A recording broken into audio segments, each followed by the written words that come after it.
But 4 major reasons why you should not become an author and write your book in 2025. But this video is going to be really short, punchy, so pay attention and take every point with a grain of salt, because every point is going to matter to you if at least you're thinking of becoming an author in 2025. The first thing is you have to have strong enough reasons to become an author. It's a long process. It's not as long as most people make it to be, but it's gonna be a 4 to 6, 7, maybe even 8 month process. If you don't have the reasons and strong enough reasons to keep going, even if you hired somebody else, or especially if you're doing that yourself and you're trying to write that book, if you're trying to really understand the publishing process and make sure that book is successful, you have to have a list of at least 3 to 5 reasons in terms of why you're doing that. And there should be some short-term and long-term reasons that you can look at those reasons and say, well, these are the reasons why I have to keep going. These are the reasons why I should not, and you just don't do it. You don't stop, because it's going to be so much difficult to come back, so much more difficult to come back. And the longer you're going to wait, those weeks are going to turn into months and years. And I talk to so many people who are coming back after decades of writing their first chapters, and now okay, that pain disappeared and now we are willing to come back. You don't want to do that. You want to finish it in one go. So you have to have that list of 3 to 5 strong, short, and long-term reasons on why you should do it in 2025. Now, the second reason why you should not become an author in 2025 is if you don't believe in your message strong enough. Now, it's particular about, I'm talking about the message of your book. Now, keep in mind, most authors don't think about that, but the book that you're gonna publish is gonna stay there for years, for decades to come, which means that the things that you're going to share are going to be your values, your stories, your principles, the way you are thinking about things. Those things cannot change, because people are going to look back at your book and say, are you still standing behind those great ideas as strongly, or have you evolved since then from where you were back then? Now, I meet with so many people. I can honestly tell you that I can see through the crap, right? Most people don't have a strong enough mission and message, that they don't believe in enough unless it brings them cash, it brings them money, right? And the moment they see more money on the other side, they switch. That message doesn't matter anymore. Now, if that's you, I don't even want actually for you to keep watching this video, because I don't believe that people who want to become authors, they can put and take money over sacrificing and really violating their own beliefs, which I don't even believe that they are those beliefs if they can be bought. So if you don't have a strong enough message to share, where you wouldn't sell that message for a few extra dollars in order to pursue another opportunity, I strongly believe that you should not become an author in 2025, or at any point for that matter.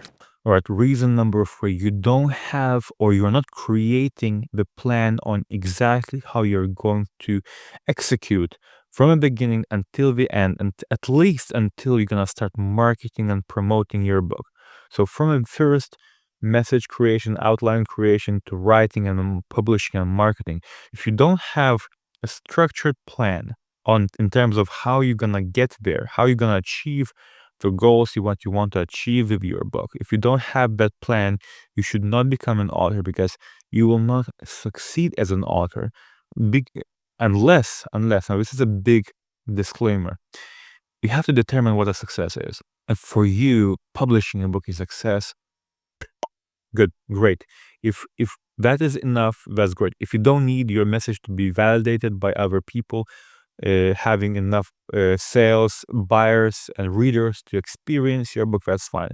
In that instance, you don't have to think about marketing. You don't really have to think too much about the message of a book, how compelling that is to a potential reader. You can basically think about the idea. You can take it from there. But for most of you out there, for most want to be and want to be authors and about to be authors for that matter, you really have to have a structured plan on how you're going to execute, because once you get going, it's very difficult to come back to the plan and say, well, maybe you should alter this, maybe I should add this. You have to have a proven and structured approach on how you're going to take it from point A to point Z, right, all the way until the end. And then it's gonna make so much sense, and you're gonna believe in the process so much more. You're not gonna question that. Are you doing things the right way? Are you doing things the wrong way? So this is a must-have. So you either have to do the research yourself and really create something and absorb a lot of information, basically really understand what it takes to get there, or you should work with somebody who has that proven process of success, determining, of course, very important to understand what success means, how many sales you want to make, what do you want that book to use that book for. Maybe you want to get on a stage, maybe you want to acquire more clients. That's all also part of the reasons. We're gonna talk about that in just a second, but really very important point, and you have to understand that if you want to become an author in 2025. Right now, the fourth one also extremely important. It's part of all reasons, but it's also can be a separate one, and that's why I want to talk about that as a separate reason. If you don't understand your audience and you don't know exactly who your readers are, you should not become an author in 2025. Now, there's an idea that you want to share. There's a message that you have in your head. Maybe you don't have a clear message. That's part of the other reasons that I talked about today. But you also have to have the reader, that ideal person that will get the most value from your book. It can be your friend, it can be a person you don't know, it can be the younger version of yourself, but you really have to understand and dissect that person. Say, okay, I'm writing this book for this person. You have to visualize that person. It's not enough to say, well, usually they're going to be women between ages of 30 or 45, and they're starting their business, and they're trying to do this, the X, Y, and Z, right? It's not about that.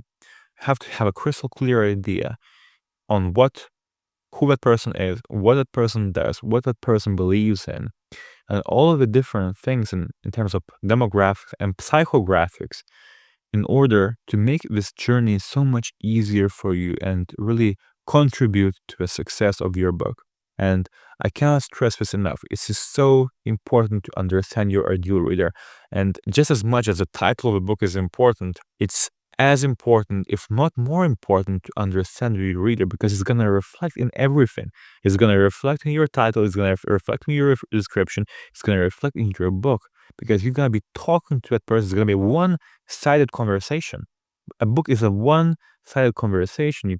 You're imagining that you're having a conversation with that person. You have to keep that person's interest for hours and hours and hours. This is what a book is. And it's not an easy thing to do, but if you understand your reader, it's so much easier. So take that with, again, with a grain of salt, and you have to really internalize it, digest it, and implement it. Okay, now these are the 4 reasons. I hope that you enjoyed this video. I hope that you really understood why these reasons are important, and why is it important for you to really look at every single reason, attack every single reason, understand, overcome those reasons, take actions of those reasons, and then I wouldn't see any other reason why you should not become an author in 2025. I hope you enjoyed this video, and see you in the next one.